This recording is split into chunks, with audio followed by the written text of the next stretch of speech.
Olá, bom dia, que a graça e a paz de nosso Senhor Jesus seja conosco. Estamos juntos para mais um devocional, agora no capítulo 9 de Neemias, e vamos considerar acerca do que Deus tem feito em nossa vida ao longo da história, da nossa história, minha história de vida, da sua história de vida, com a seguinte certeza de que em tudo o que nos aconteceu foste justo o Senhor. Aqui é uma oração, um trecho da oração de Neemias, em que quando todo o povo de Israel, Esdras e Neemias estavam juntos para uma solenidade de comemoração e adoração por agora os muros de Jerusalém terem sido totalmente reconstruído, a cidade protegida, o templo protegido, o povo agora, embora ainda servos, dependentes, escravos dos reis da Pérsia, do rei da Pérsia, mas poderiam desfrutar de uma liberdade como povo e como nação diante do Senhor. E Esdras, Neemias e todo o povo reunidos diante do templo e numa solenidade de celebração, eles estavam num período em que conta o capítulo 9, 6 horas reunidos, 3 horas lendo a lei de Moisés e outras 3 horas em confissão de pecados, adoração, cânticos, um momento de solenidade. Nesse trecho, Neemias orando e dizendo para o Senhor e diante de toda a congregação, dizendo que em tudo o que nos aconteceu, foste justo, Senhor. E antes de fazer a leitura de alguns versículos desse trecho da oração de Neemias, eu particularmente, antes de até mesmo de ler o texto, estava em oração e Deus me trazendo à memória momentos da minha vida, da minha história, momentos desde quando ainda, alguns momentos da infância, momentos em que eu ainda estava no colégio ou mesmo no fundamental, momento marcante em que no dia da minha conversão, quase que um quadro, uma cena em que eu estava me vendo quando ouvi o evangelho e eu me entreguei a Cristo, reconhecendo Ele como Senhor da minha vida, o dia em que eu confessei ser pecador e necessitado de ser salvo, alcançado por Cristo. Mesmo após salvo, outro momento veio à minha mente em que já nos meus primeiros passos com o Senhor, eu me converti aos 19 anos, com 20, eu ainda trabalhando como cabeleireiro, me veio à memória quando me surgiu a oportunidade de não mais ser funcionário ou prestador de serviço como cabeleireiro e eu ter o meu próprio negócio, as circunstâncias que me veio o negócio, a proposta de negócio, de compra de um salão, assumir o salão, e eu lembro que eu tinha proposto no meu coração, e para a pessoa que me fez a proposta, Marcos, quer assumir o salão? Falei assim, olha, antes disso eu vou orar, porque eu quero fazer a vontade de Deus. E eu lembro que eu orei, Deus, o Senhor está nesse negócio, e ao mesmo tempo eu tive minha empolgação pessoal, eu eu tinha à época 20 anos, mas já tinha 4 anos como cabeleireiro. Mas falei, mas interessante, estou na iminência de casar. É, eu posso, de repente, somar da novidade de vida com o casamento, a novidade de vida no meio profissional. E alimentei essa expectativa no coração e com isso, em oração e ao mesmo tempo com essa expectativa, somada a tudo isso, numa noite mal dormida, eu tive um sonho de que eu estava recebendo a chave do salão de cabeleireiro e para mim aquilo foi a confirmação de Deus de que Deus estava naquele negócio. Mas ao mesmo tempo a minha expectativa de novidade, de vida, casamento e ser um empreendedor, eu ignorei pessoas à minha volta mais experientes no ramo, dizendo, Marcos, será que isso é um bom negócio? Por que essa você já se parou para perguntar por que essa pessoa está te oferecendo em assumir o negócio? Talvez, e você ainda novo, apenas 20 anos, prestes a casar, você tem certeza disso? Avalia bem.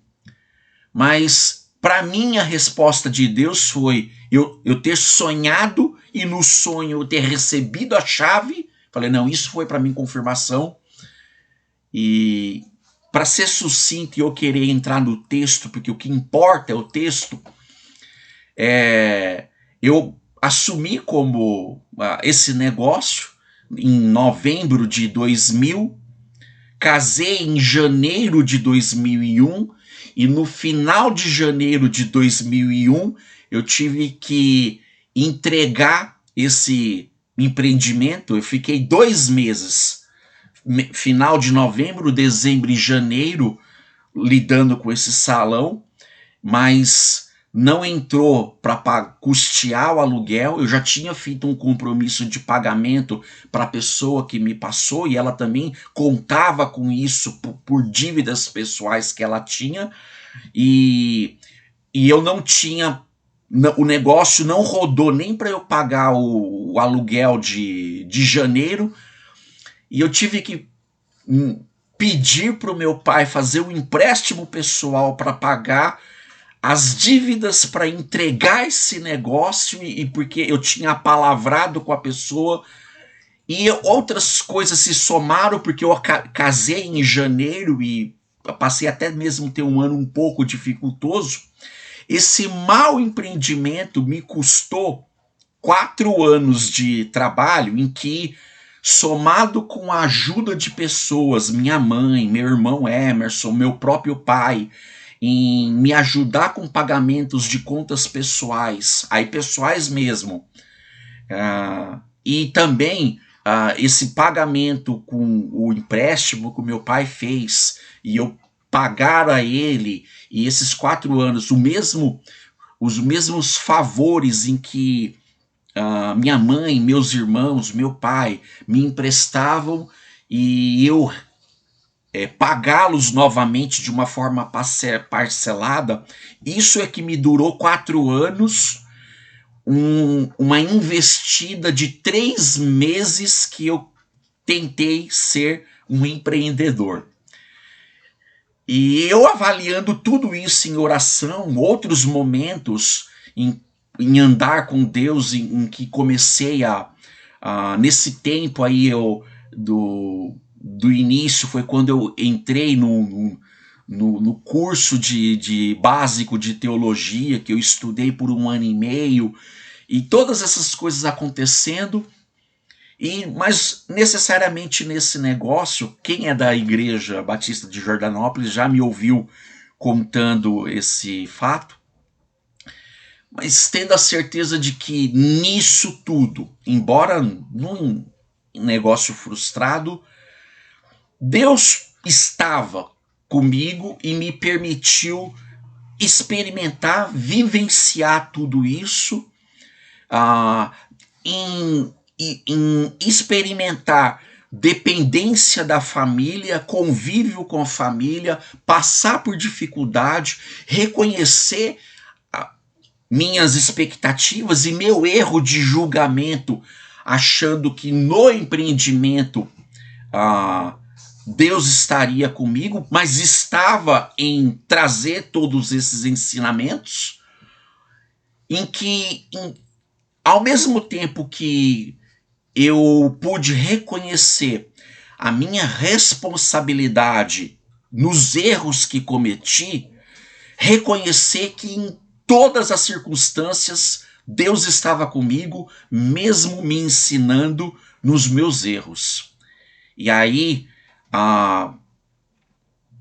abrindo o leque de possibilidades, não de possibilidades, mas de alcance de reflexão,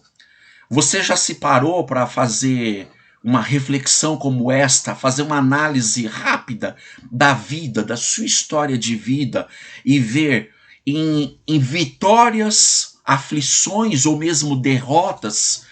que em tudo isso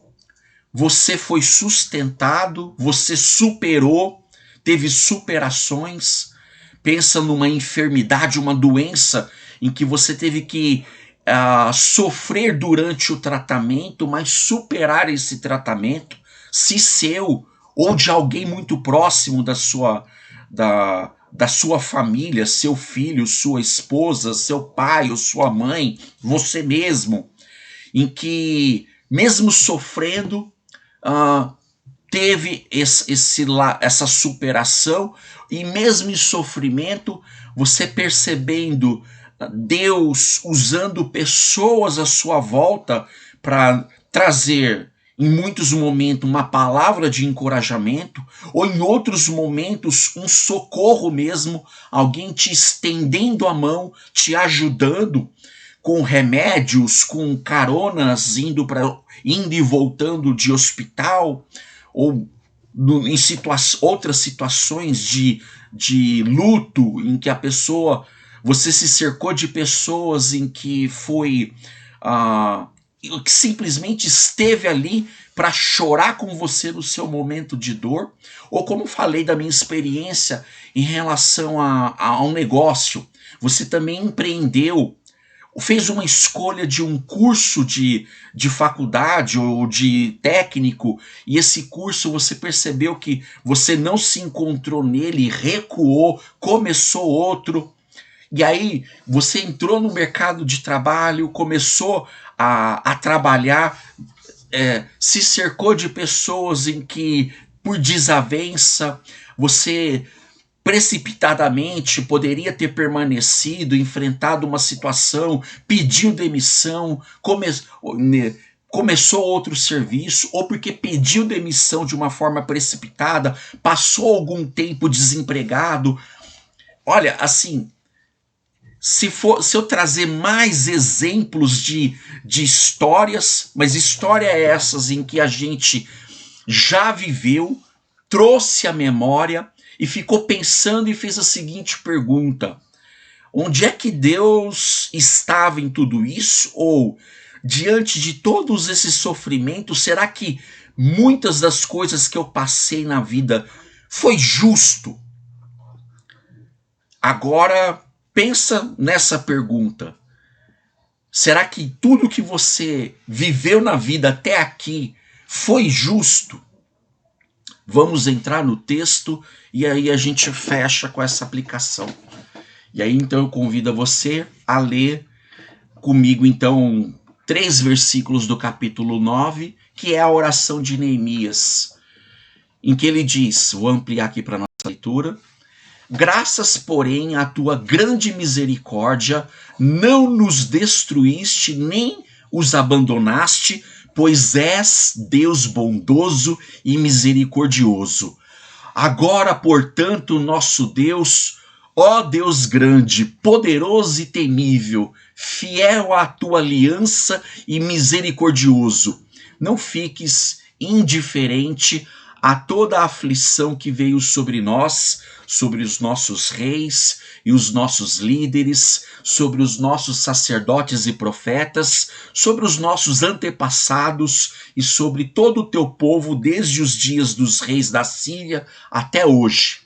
Em tudo que nos aconteceu, foste justo, agiste com lealdade, mesmo quando fomos infiéis.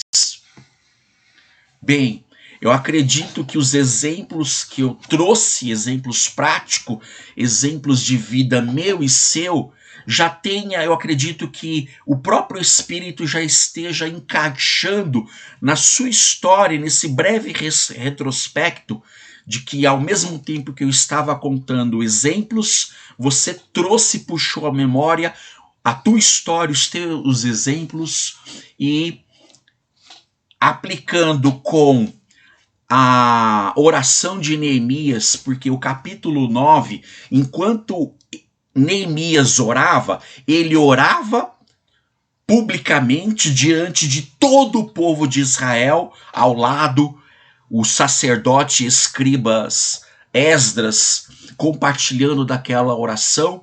e Neemias orando a Deus e dizendo para Deus, rememorando a Deus toda a história do seu povo, desde a chamada de Abraão, desde a aflição no Egito, dos 400 anos que o povo hebreu ficou escravo perante os faraós, os reis do Egito, ao mesmo tempo, quando o povo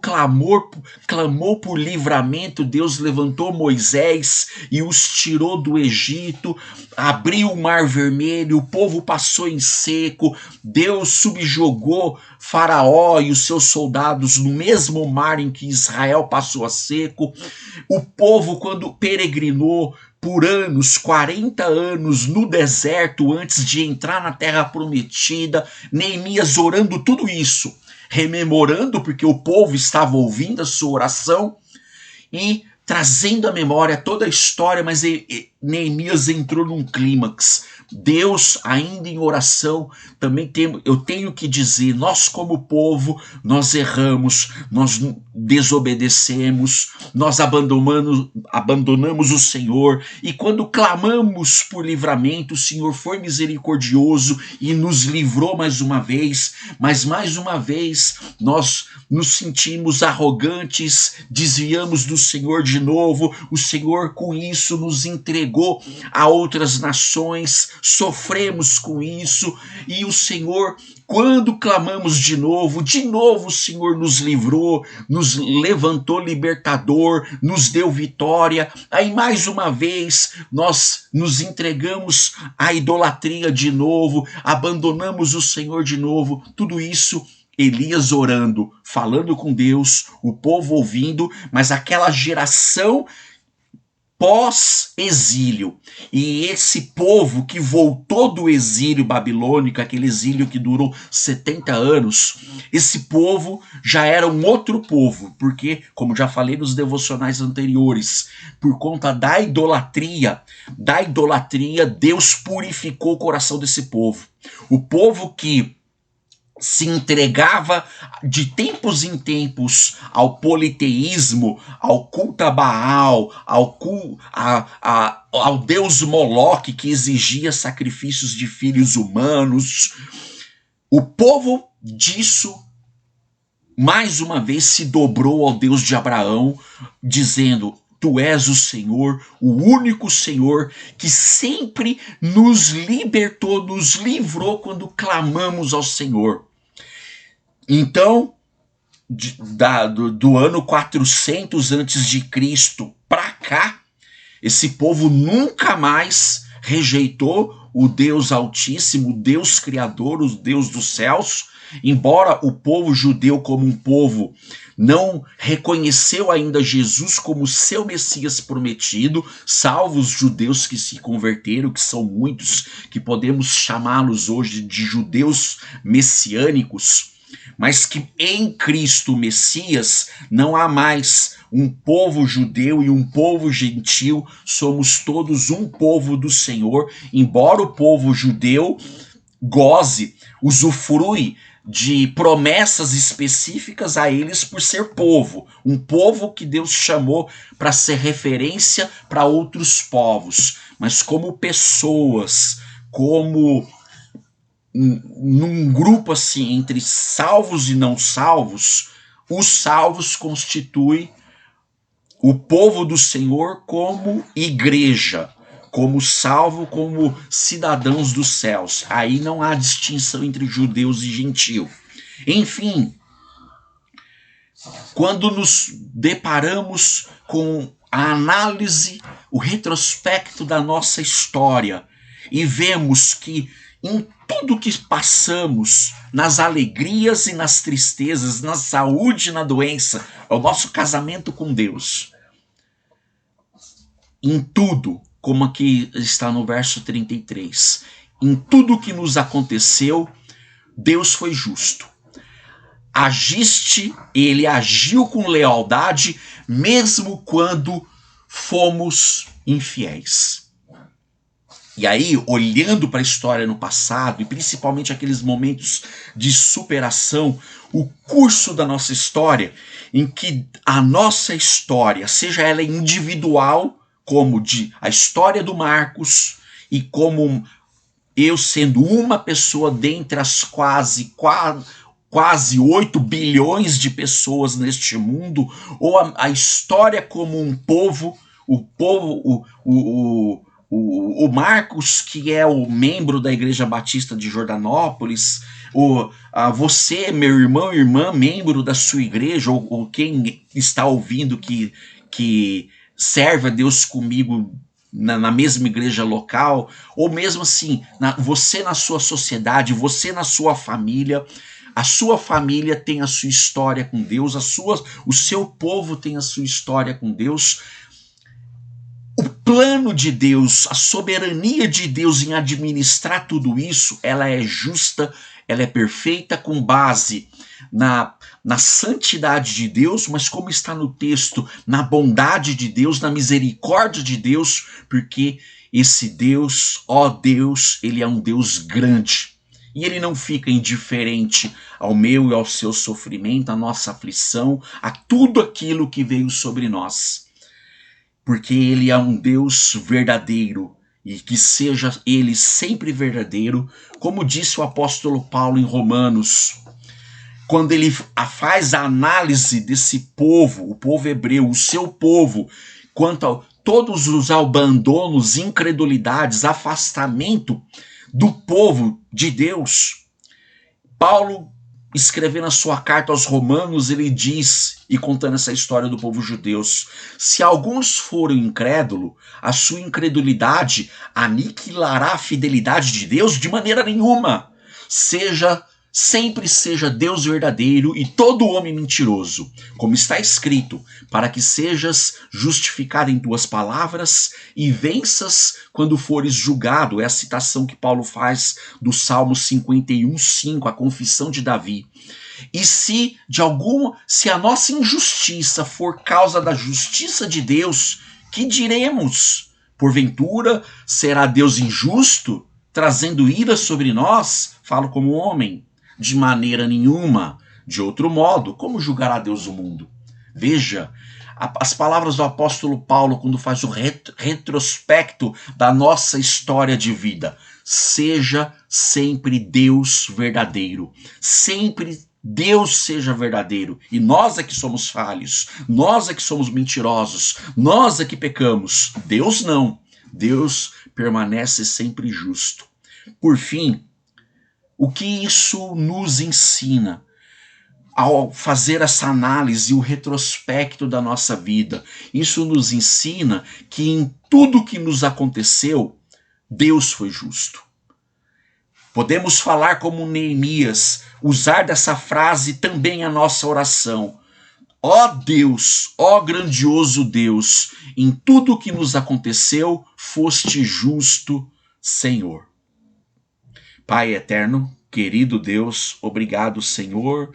por mais essa reflexão no livro de Neemias e principalmente na oração de Neemias, ao fazer o retrospecto da história do seu povo e que por aplicação o Senhor, por meio do teu Espírito, nos traz a memória, nos traz a consciência, a nossa história de vida e que quando relembramos os nossos erros, os nossos pecados, e muitas vezes a forma como nós tratamos tudo isso, a forma como o Senhor nos fez superar e nos atraiu para si mais uma vez, que em tudo isso, mesmo nós sendo totalmente responsáveis por todos os nossos atos, por todos os nossos pensamentos, por todas as nossas palavras, por todas as nossas escolhas, desde as grandes, as pequenas, as simples e as mais complexas, em tudo isso,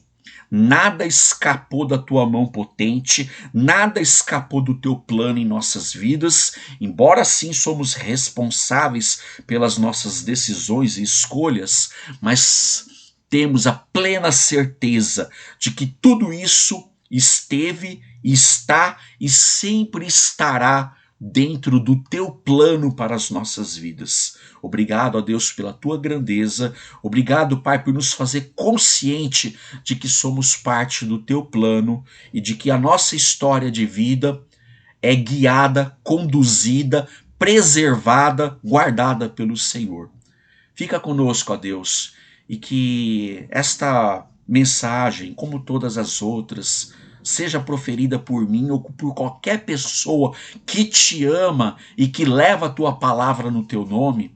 Abençoe, ó Deus, o teu povo. Abençoe, Senhor, a todas as pessoas que possam ser atraídas para ti, fortalecidas em ti. Essa é a minha oração que faço em nome de Jesus. Meu querido, minha querida, tenha um excelente dia, um excelente sábado no Senhor. Fica com Deus. Deus te abençoe.